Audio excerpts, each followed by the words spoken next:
Good morning dear students. आज हम लोग क्लास 7 का हिस्ट्री का फर्स्ट चैप्टर पढ़ने वाले हैं, जिसका नाम है व्हेन वेयर एंड हाउ।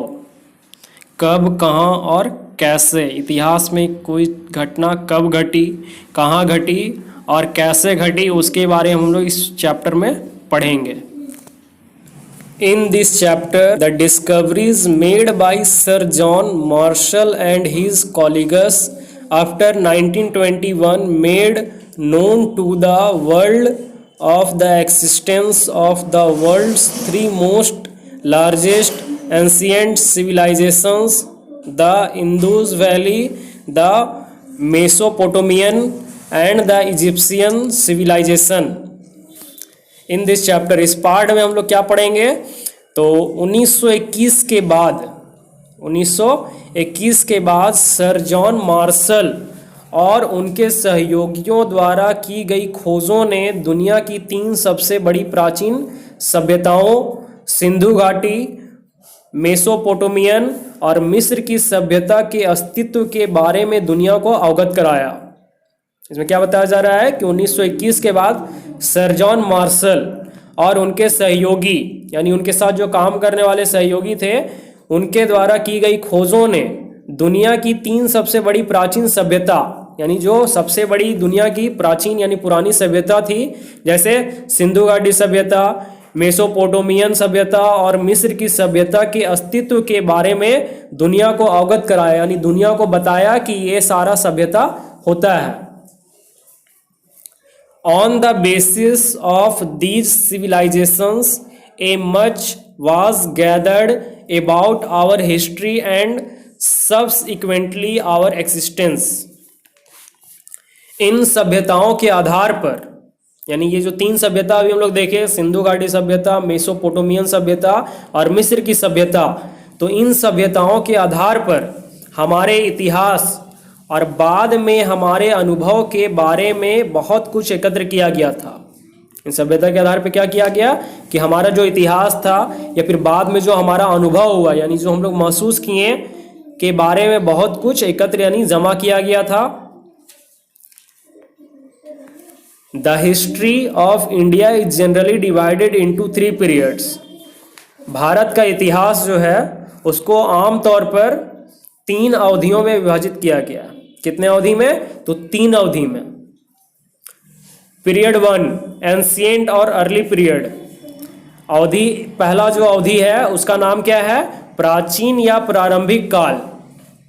और ये कब से कब तक था? तो period up to 8th century AD. AD का फुल फॉर्म यहां पे होता है एनो डोमिनी,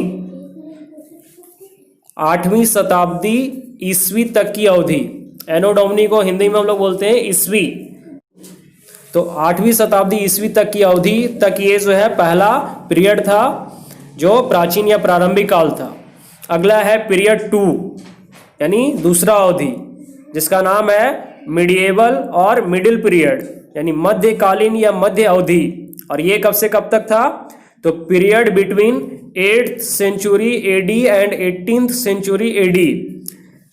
8वीं शताब्दी ईस्वी और 18वीं शताब्दी ईस्वी के बीच की अवधि, यानी 8वीं से लेकर 18वीं शताब्दी का जो बीच का अवधि था वो था पीरियड 2 मिडिएवल और मिडिल पीरियड।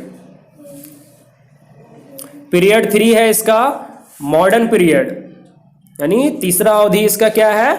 आधुनिक काल।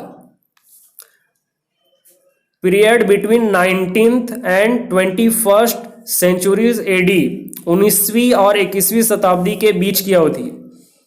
और मॉडर्न पीरियड किसको बोला गया है? तो 19वीं और 21वीं शताब्दी के बीच का जो अवधि है उसको बोला गया है modern period. The word medieval means middle. मध्य युगीन शब्द का अर्थ है मध्य, यानी यहाँ पे जो मिडिएवल दिया गया है उसका मतलब होता है मध्य, यानी कि बीच। This period lies between the ancient and the modern period. यह अवधि प्राचीन और आधुनिक काल के बीच की है। और ये जो मिडिएवल पीरियड जो है वो तुम्हारा प्राचीन और आधुनिक काल, ये दोनों का बीच का अवधि है। The 8th century has been taken as the beginning of the medieval period. 8वीं शताब्दी को मध्यकाल की शुरुआत में लिया गया है। अब जो 8वीं शताब्दी है उसको क्या किया गया है, तो मध्यकाल की शुरुआत के रूप में लिया गया है। यानी मध्यकाल जो है वो कब शुरुआत हुआ है, तो 8वीं शताब्दी के बाद। The medieval period has been further divided into two parts. The early period from the 8th to 12th century AD, the later from the 18th century AD. अब क्या बोला जा रहा है आगे कि मध्यकाल को दो भागों में विभाजित किया गया है। यानी मध्यकाल को भी जो है वो दो भाग में बांटा गया है, जिसमें पहला है 8वीं शताब्दी से 12वीं शताब्दी तक जो है प्रारंभिक अवधि। यानी 8वीं से 12वीं शताब्दी को बोला जाता है प्रारंभिक, यानी कि मेडिएवल पीरियड का जो है वो शुरुआत हुआ था। बाद में 18वीं शताब्दी ईस्वी से, और बाद में जो है वो 18वीं शताब्दी के बाद जो है ये दूसरा इसका अवधि शुरुआत हुआ था। The Palas, Pratiharas, Rashtrakutas, Cholas and the Rajputs dominated the history of India during the medieval period. मध्यकाल के दौरान पलास, प्रतिहार, राष्ट्रकूट, चोल और राजपूत भारत के इतिहास पर हावी थे। ये सारा वंश का नाम है। पलास, प्रतिहार, राष्ट्रकूट, चोल और राजपूत जो थे ये भारत के इतिहास पर हावी थे। The later period of medieval period covered the rule of the Turks, the Afghans, the Mughals and the numerous regional kingdoms which arose during this period. मध्यकाल के बाद के दौर ने तुर्कों, अफगानों, मुगलों और कई क्षेत्रीय राज्यों के शासन को कवर किया जो इस अवधि के दौरान उत्पन्न हुए। अब मध्यकाल के बाद क्या हुआ कि तुम्हारा तुर्कों या अफगान या मुगल जो है ये कई क्षेत्रीय राज्यों के शासन को कवर किया जो इस अवधि के दौरान उत्पन्न हुए थे। The rise and the fall of the Marathas and the Sikhs are also included in the later medieval period. मराठों और सिखों का उदय और पतन भी बाद के मध्यकाल में शामिल है। अब मराठा और सिख का उदय यानी कि उनका जो है वो विकास या फिर पतन या फिर उनका जो हार था वो भी क्या है कि मध्यकाल में ही शामिल है। In Europe the medieval period is believed to have begun from the 5th century AD and continued till the 16th century AD। अब यह बता रहा है कि माना जाता है कि यूरोप में मध्यकाल 5वीं शताब्दी ईस्वी से शुरू हुआ और 16वीं शताब्दी ईस्वी तक जारी रहा। अब यूरोप में ऐसा माना जाता है लोगों के द्वारा कि वहाँ पे जो मध्यकाल का जो प्रारंभ हुआ था यानी शुरुआत जब हुआ था तो वो 5वीं शताब्दी से शुरू हुआ था और 16वीं शताब्दी ईस्वी तक जारी रहा। यानी मध्यकाल यहाँ 5वीं से लेकर 16वीं तक रहा। After the death of king Harsha the country broke into many small and independent kingdoms. राजा हर्ष की मृत्यु के बाद देश कई छोटे और स्वतंत्र राज्यों में टूट गया। जब राजा हर्ष जो थे वहाँ शासन जो कर रहे थे उनका जब मृत्यु हो गया तो देश का कई छोटा और स्वतंत्र राज्य जो है वो टूट गया। Usually the rulers of these kingdoms were Rajputs who did not have friendly relations with each other. आमतौर पर इन राज्यों के शासक राजपूत थे। यानी ये जो राज्य था तो उसके जो शासक थे जो वहाँ के राजा थे वो क्या थे तो राजपूत थे, जिनके एक दूसरे के साथ मैत्रीपूर्ण संबंध नहीं थे और जिनका जो है एक दूसरे के साथ जितने भी शासक थे वहाँ पे एक दूसरे के साथ जो है मैत्रीपूर्ण यानी मित्रता का संबंध किसी का नहीं था। Often they quarreled among themselves. अक्सर वे आपस में झगड़ते थे और जितने भी वहां के शासक थे वो आपस में ही झगड़ा किया करते थे। Towards the end of the 12th century AD, a number of Muslim invaders attacked India. 12वीं शताब्दी ईस्वी के अंत में 12वीं शताब्दी के ईस्वी के अंत में कई मुस्लिम आक्रमणकारियों ने भारत पर हमला किया।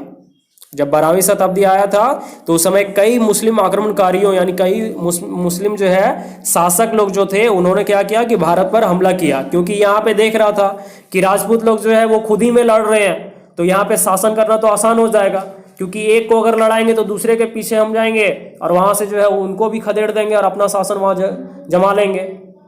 तो इसलिए हम लोग आपस में लड़ रहे थे, जिसकी वजह से यहाँ पे फिर मुसलमान लोग जो है आक्रमण कर दिया और भारत पे हमला बोल दिया। The Rajputs being disunited could not resist them. जिन राजपूतों का तिरस्कार हुआ वे उनका विरोध नहीं कर सके, और जिन राजपूतों का यहाँ पे तिरस्कार हुआ, जिनको भगाया गया, वे जो है इनका विरोध कभी नहीं कर सके, क्योंकि आपस में ही लड़ते थे, तो मुस्लिम लोग का विरोध क्या कर सकेंगे। Many important changes in the economic, social and religious life of the people took place during this period. इस अवधि में लोगों के आर्थिक, सामाजिक और धार्मिक जीवन में कई महत्वपूर्ण बदलाव हुए। और इस अवधि में क्या हुआ कि लोगों का जो आर्थिक था, सामाजिक था और धार्मिक जीवन जो था उसमें बहुत सारा बदलाव आया, और छोटा मोटा नहीं, बहुत महत्वपूर्ण बदलाव हुआ। The powerful Chola Kings ruled in the southern part of India during this period. शक्तिशाली चोल राजाओं ने इस अवधि के दौरान भारत के दक्षिणी भाग में शासन किया, और जो शक्तिशाली चोल राजा लोग थे उन्होंने क्या किया कि इस अवधि के दौरान यानी मध्यकाल का जो अवधि था उसके दौरान भारत के दक्षिणी भाग में अपना शासन किया। अब इसके आगे हम लोग देखते हैं importance of the medieval period, यानी मध्यकाल जो था उसका क्या क्या महत्व है। Medieval period is regarded to have come to close by the middle of the 18th century AD when the Mughal Empire had started setting their foot on Indian soil। माना जाता है कि 18वीं शताब्दी ईस्वी के मध्य तक मध्यकाल बंद हो गया था।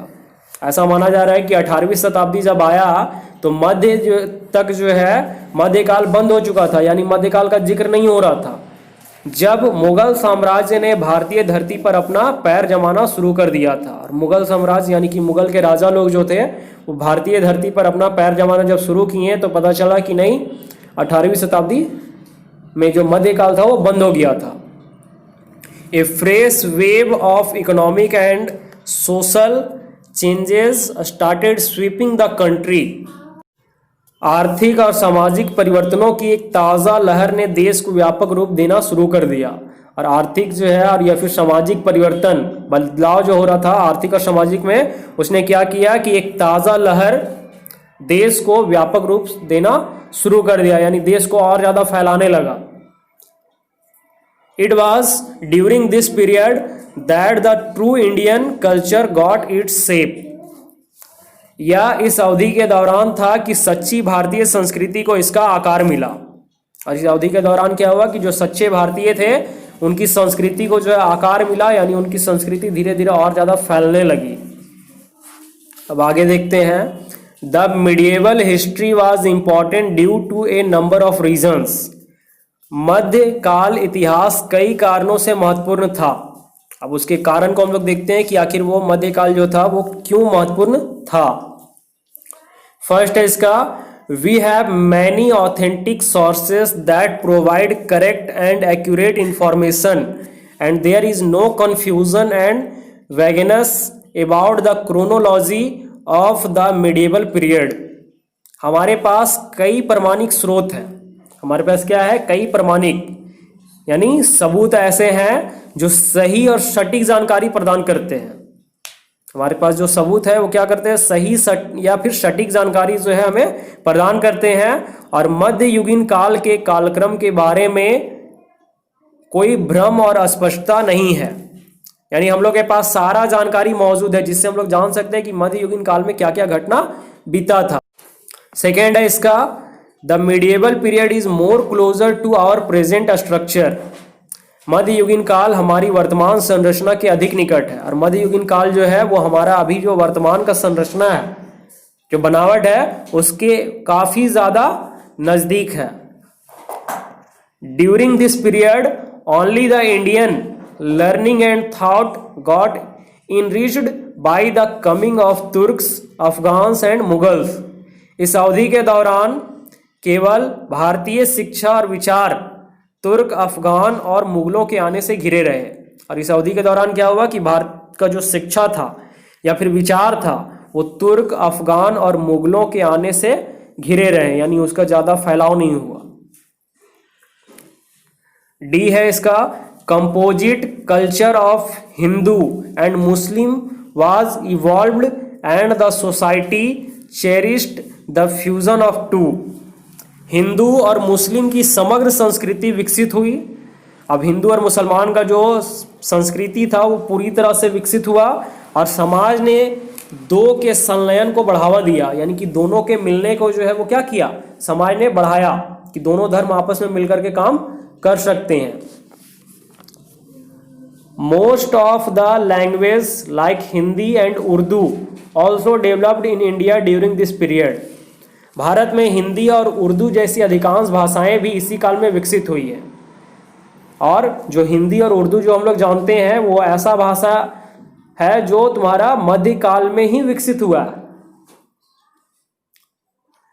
एफ नंबर है इसका, food and dressing style of modern day India can be traced back to the composite culture that evolved during the medieval period. आधुनिक समय की भारत की खाद्य यानी कि भोजन और ड्रेसिंग शैली यानी पहनावा जो था को मध्ययुगीन काल के दौरान विकसित हुई समग्र संस्कृति के बारे में पता लगाया जा सकता है।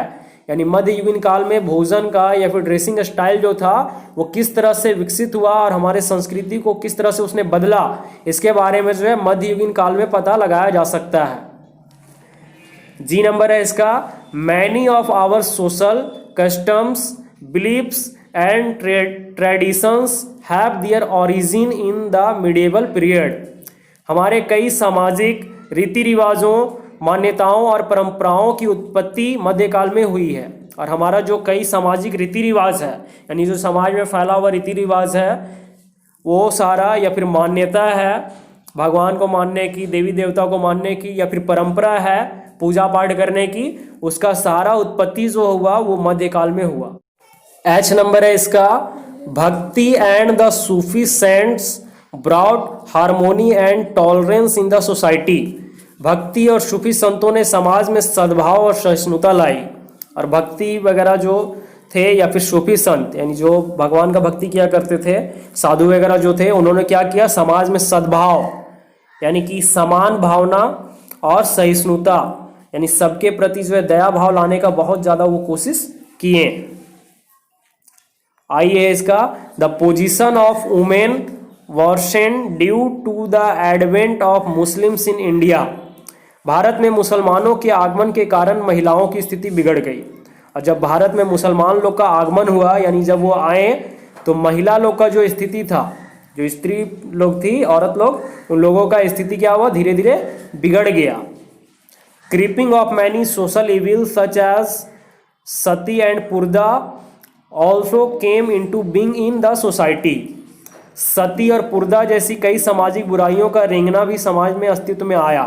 जैसे सती प्रथा, यानी कोई स्त्री अगर उसका पति अगर मर गया तो उसको साथ में जो है जला दिया जाता था, ये था सती प्रथा। तो ये सारा जो है वो क्या हुआ, महिला लोग का स्थिति जो है बिगड़ गया, क्योंकि अगर पति मर गया तो पत्नी को क्यों जलाया जा, पति तो गया ही, लेकिन पत्नी क्या गलती की थी, कुछ नहीं। लेकिन फिर भी ये सारा जो है समाज में बुराइयां चलने लगा, सती प्रथा हो गया, पुर्दा हो गया, ये सब चलने लगा। अगला है इसका, European powers like Britain, Portugal, France etc established relations with India due to which economy underwent tremendous change।